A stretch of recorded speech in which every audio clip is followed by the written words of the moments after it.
Hi everyone, this is the first part of a tutorial series on how to begin speedrunning new Pokemon Snap. The goal of this any % speedrun is to beat the game as quickly as possible. This is an exciting speedrun because there are a lot of different options and intricacies to the route. You can decide how daring or how safe you want to be, and get lots of fun Pokemon pictures along the way. A couple of disclaimers here. I'm a new runner as well, so these are the strats I use to get started. The other thing I want to mention is that since new Pokemon Snap is a very new game, the speed strats are being updated constantly as more efficient routes are mapped out. As a beginner route, the route I lay out in this video will likely stay relevant for a while, but if you want to be in the know about the best current strats, I encourage you to join the Pokemon Snap speedrunning Discord server that I'll link in the description. Alright, time to get started. Because this game has so much content, and because our character's movement through the world is on rails and has a set speed, this run is pretty lengthy. The current world record for any percent is around 2 hours and 35 minutes, which might seem daunting. However, there are some sections that involve lengthy cutscenes that help offer a break in the action. The run requires technical proficiency, but is also really chill, which makes for a really dynamic speed game. When you're just getting started, choose whatever language you're comfortable with. The Japanese with kanji option is the fastest text language, but that's definitely not something you need to be worrying about at the beginner level. For voiceover, make sure you choose no voiceover, as it's much faster. Choose your character. The speedrun timer begins after you hit yes on the "Are you ready to start?" text box. Things to keep in mind throughout the speedrun. Your cart is on rails, so there's only so fast you can progress through the course. However, the movement of the cart slows down significantly when you're looking behind you or when you're zoomed in. For that reason, you want to minimize the amount of looking back you do, and when you need to zoom for your shots, you want to zoom in and get the shot as quickly as possible. Also, the D-pad is your friend. It makes menuing a lot faster than using the joystick. The D-pad also allows you to snap left, right, forward, and backward when you're in a course. Also, it takes several seconds longer to register a brand new Pokemon to your Photodex, compared to registering a photo of a Pokemon you've already snapped previously. You can hit minus and then the plus button to automatically select all photos and submit them to Professor Mirror. This works best if you only have taken one photo per Pokemon, as it auto-selects one photo from each Pokemon. If you took multiple photos, you will need to manually assure that the correct photo is selected for submission. During the tutorial, there isn't really much you can do other than follow the commands as quickly as possible. Take a picture of Pavilion when prompted. Up next is a picture of Pikachu. Make sure you hover over Pikachu to get the illuminated orange icon. Take a zoomed picture of Pikachu. Then it will take you to the first professor's assessment. Normally, you want to hit minus to auto-select all of your photos and then hit plus to submit them to the professor for assessment. For the tutorial though, you just have to mash A to get through it. And mash A, and mash A, and mash A. Alright, so now we're at Day Park. At this point, you can adjust your control settings and pointer speed if you'd like. Right when you enter the course, pause your game and go to the settings and adjust the camera and pointer speed to as high as you're comfortable with. Make sure you hit A to lock them in. I personally also invert the controls, but that's a matter of personal preference. Right after you start the course, there will be a pavilion to your left. Take a zoomed picture as it moves out in the opening past the ledge. Look to your right and see the Grookey walking with Pichu near the sign. Zoom and take a picture of Grookey when it notices you. You can also take a picture of Pichu here, but I'm going to suggest snapping Pichu later in this course, as it's an easier strat. Next up is Bouffalon. This is a safety strat, so it doesn't need to be a good photo worth lots of points. Take a zoomed picture of any of the sleeping Bouffalon to your right after Pichu and Grookey, but before you cross the stone bridge. After you pass the stone bridge, there will be a Bidoof walking on the right. When it stops moving and looks up at you, zoom and snap. Up next is Swanna. It will be on your right in Swanna Lake. The most reliable strat is to take a zoomed picture of the rightmost Swanna right as it dips its head into the water. Now we're going to get Pichu, which is walking around in these bushes on the left before you cross the stone bridge. Get a zoomed picture when you're next to it. As you cross the stone bridge, you'll see a Bidoof run across into an alcove to your left. As you pass that alcove, turn around and take a zoomed picture of the sleeping Dodrio. If you can get the Bidoof in the picture, that'll earn you some extra points as well. Quickly look to your right and take a zoomed picture of the Magikarp once the rocks aren't in the way. After Magikarp, there will be a tree on the right-hand side with a hole in it. You can see Hoot Hoot's butt sticking out a bit. Take a zoomed picture of the Hoot butt. Take it from as close to the tree as possible. Your penultimate photo here is of the tallow straight ahead on the signpost. Zoom and snap it from as close as possible. Finally, grab the flores, I don't know how to say it, on the right in the field of the flowers.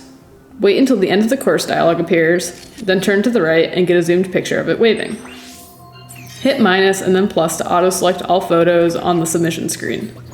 If you hold down A or the trigger during Mirror's assessment, it will speed through the assessment faster. You don't need to mash A here. Just hold down the button. Pay attention to whether or not you reach Research Level 2. Finishing Day Park unlocks the scan feature as well as another tutorial. Skip the tutorial by hitting plus as soon as you see the option appear in the right-hand corner. Alright, up next is Day Park 2. Regardless of how many points you got in your first park day, you need to re-enter the park. Make sure you hit plus to skip the scene where the Neo 1 touches down in the park. Remember to do this anytime you're re-entering a course throughout the run. If you reach Research Level 2 by obtaining 40,000 points or more, you can insta-quit Day 2. If you need more points, you can snap the Pichu walking next to the Grookey, and the Grookey before it notices you, then submit your pictures. Once you unlock Research Level 2 at 40,000 points, Park Night is unlocked, as well as scanning.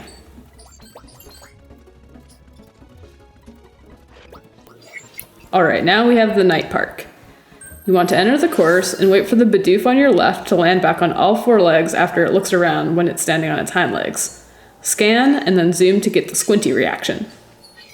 To your right, get a picture of the Bouffalon sleeping next to the score bunny. Don't zoom for this one, as the Bouffalon is already plenty big. Next, as you approach the stone bridge, you'll see a Tangrowth on your right, facing away from you. Scan it once to get it to turn around, and then scan again as you're going over the bridge. Zoom and take its picture. Then, on your left, you'll see 3 Torterra. Take a zoomed photo of the middle Torterra if you can manage to fit the whole thing in the frame. If it doesn't fit, take an unzoomed photo of the same Torterra. Pidgeot will land on the bridge in front of you and sort of look out into the distance for a bit. When it turns its head to the right, zoom and take its picture. Next is Swanna, which you'll see to your left as you cross the bridge that Pidgeot was on. Scan and then take a zoomed picture as it's looking at you. After you cross the bridge, you'll see a Torterra on your left with Pichu and Grookey sleeping in front of it. So cute. As you move past the Pichu, turn around to get a zoomed picture of it sleeping. Try to get Grookey in frame as well, as it will get you additional points. After getting the Pichu picture, unzoom and then zoom again, focusing on Grookey. Doing this quick unzoom-rezoom is the best way to ensure that the Grookey picture doesn't accidentally register as another Pichu. Look ahead again, and a pincer will walk in front of you. Zoom and snap after it notices you. Next, you'll see a Hoot Hoot standing on a sign in front of you. Get close to it, and then scan to make it act surprised. When it's in that surprised pose, zoom and snap. Finally, right near the end of the course, there is a score bunny sleeping on top of a Torterra. As you get close, zoom and snap. I really love this picture. Go through the picture assessment and keep an eye on how many points you need for Research Level 2. Ideally, you want slightly under the required 45,000 points. We need to re-enter Park Night and register a picture anyway to unlock the Toad cutscene, so ideally you are 1 photo short of 45,000. The Illumina spot for the park is now unlocked, and we do that level before returning to Park Night. This part is simple. Just take a picture of Meganium's butt after it smells the flower and begins glowing.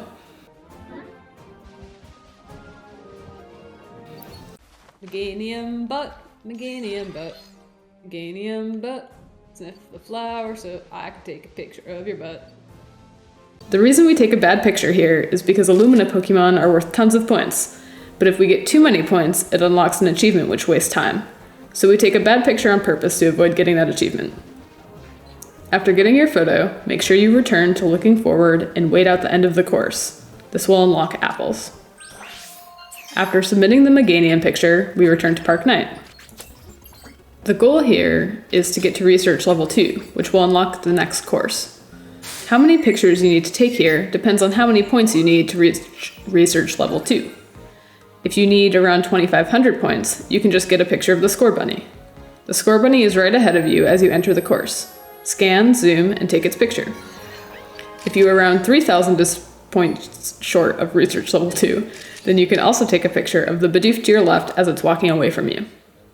Regardless of how many points you need, as soon as you get the necessary photos, pause the game, quit research, submit your photos, and return to camp. You've unlocked the Todd cutscene and the next level, Jungle, which I'll cover in my next video. Before I end the video, I just want to acknowledge a couple of key members of the new Pokemon Snap speedrunning community. Martin Scorsese is one of the top runners in this game and has created a wonderful Google Doc beginner guide, as well as a comprehensive list of general tips for a successful Pokemon Snap speedrun. DanteLloyd has a great visual speed guide as well, which includes some higher level strats. I also found a route guide by TI Kevin83 to be helpful when I was getting started. All of these documents are linked in the description, along with a link to the Pokemon Snap speedrunning server, which has been a great resource and has lots of cool people. Thank you. Meganium butt, Meganium butt, Meganium butt. Sniff the flower so I can take a picture of your butt.